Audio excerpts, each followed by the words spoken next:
Great Depression by James, Adrian, and Tyler.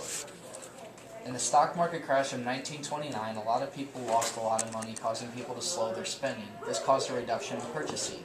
Due to the monstrous amount of money lost due to the stock market crash, people just started spending less to make up for their losses, thus causing stores and such to lose money. Unemployment went to 25%, not to mention the fact that there was an unequal distribution of wealth which allowed the middle class to buy new products like dishwashers and cars. Over 9,000 banks failed due to bank rushes. Bank rushes are when a huge group of people make a run for the bank to try and get their money before the bank closes. These ultimately caused the banks to fail and close, basically making everyone who didn't go to their bank lose their savings. Because the U.S. government wanted to restart the economy, they decided to put a tariff on imported goods from Europe, causing Europe to do the same, ultimately damaging the economy even more. The Dust Bowl began in Mississippi Valley because of over-tilling, causing loose soil, causing the Dust Bowl, destroying farmers' jobs.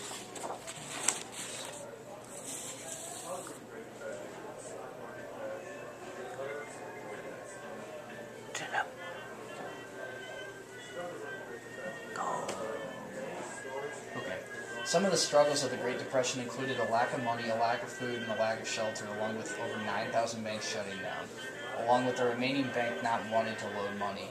To combat this, the government started up bread lines. Herbert Hoover at first believed that the Great Depression would pass soon enough, but it didn't. So he took the lame duck approach, letting the economy fix itself, though he did pass the Smoot-Hawley tariff. Cut the music. Oh. It's okay, I can edit this. Herbert Hoover at first believed that the Great Depression would pass soon enough, but it didn't, so he took the lame duck approach, letting the economy fix itself, though he did pass the Smoot-Hawley tariff, which helped protect farmers from foreign competition. He thought that if Americans stayed calm, that the Great Depression would pass right by.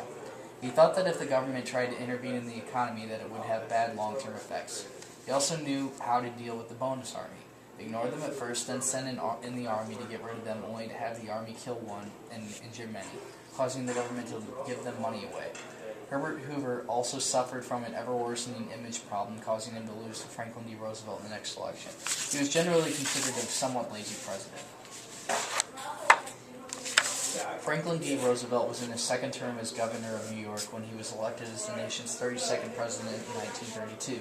With the country mired in the depths of the Great Depression, Roosevelt immediately acted to restore public confidence, proclaiming a bank holiday and speaking directly to the public in a series of radio broadcasts, or fireside chats as they were called. Roosevelt began the momentous first 100 days of his presidency by closing all banks for several days until Congress could pass the reform legislation. He also began holding open press conferences and giving regular national radio addresses where he spoke directly to the American people.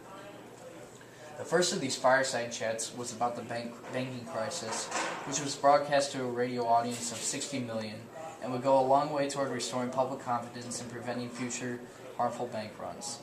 After the Emergency Banking Relief Act was passed, 3 out of every 4 banks were opened within a week, which helped restore the public confidence in banks.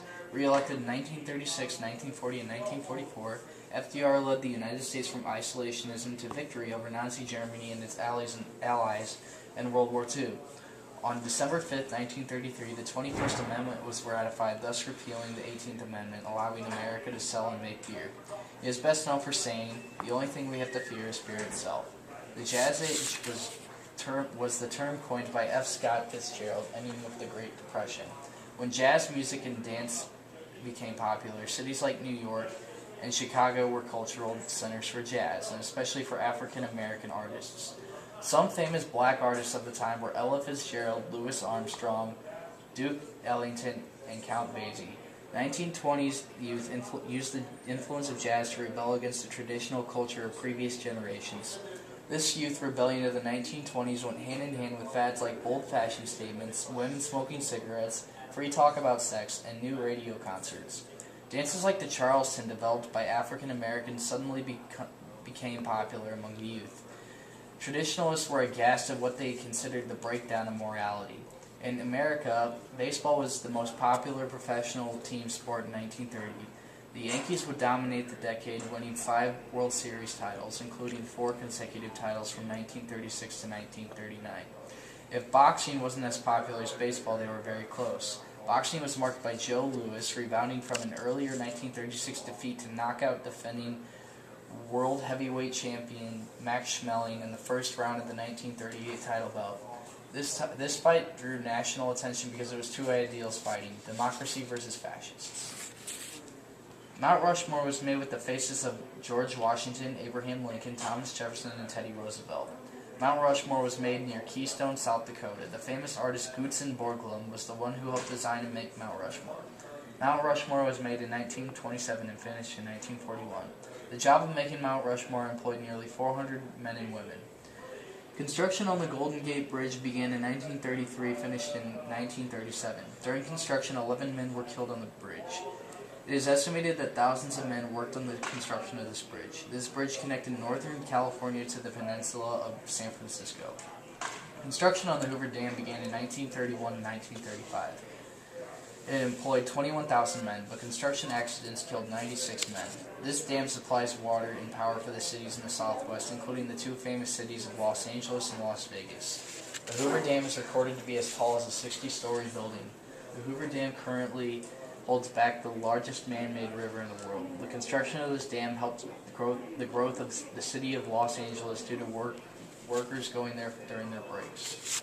The PWA's job is to oversee the construction of public works and to provide jobs for unemployed Americans. The WPA's job is to provide jobs for unemployed artists by having them paint scenery or having them help design public works like Mount Rushmore. The TVA allowed the government to build dams along the Tennessee River like the Hoover Dam. This allowed thousands of Americans to get work, get money, get clean sheet power, and water. The Unemployment Welfare and Social Security's job is to provide welfare for unemployed American citizens who are unemployed or are retired so they can buy food and clothes. The RA administration helps farmers find new land to settle and farm so they can start making money again. The AAA helps farmers by paying farmers to not produce crops so that the crop surplus would end and crop prices would go up. The CCC is an African American unit that provided outdoor work for men from ages 18 to 25. This had the desired effect and helped combat unemployment, and this helped create new public works. The FDIC provided insurance of money up to $25,000 in the case of a bank failure. This helped restore confidence in banks. And here are the links we used in the making of this.